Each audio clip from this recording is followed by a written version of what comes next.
زندگی ضرورت کے مطابق گزارو، خواہش کے مطابق نہیں۔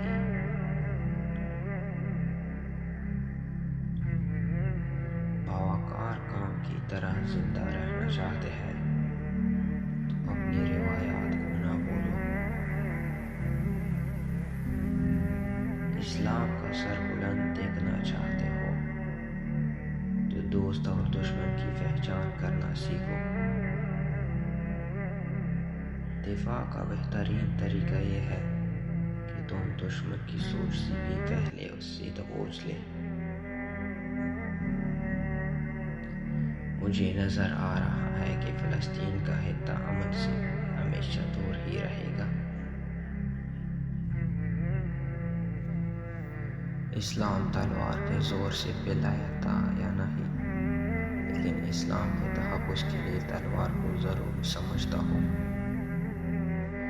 غداری کی سزا اسے دی جاتی ہے جو ملک اور قوم کی جڑیں کاٹے اور دین کے دشمنوں کے ہاتھ مضبوط کرے، خواہ حکمران خود ہی اس کا مجرم ہو، وہ غدار ہے۔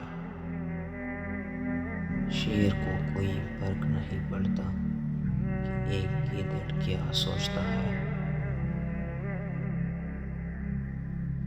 آزادی کا درد غلامی کے سکون سے بہتر ہے۔ جہاں روٹی مزدور کی تنخواہ سے مہنگی ہو جائے، وہاں دو چیزیں سستی ہو جاتی ہیں: عورت کی عزت اور مرد کی غیرت۔ اگر کسی قوم کو بغیر جنگ کے شکست دینے ہو تو اس کے نوجوانوں میں فحاشی پھیلا دو۔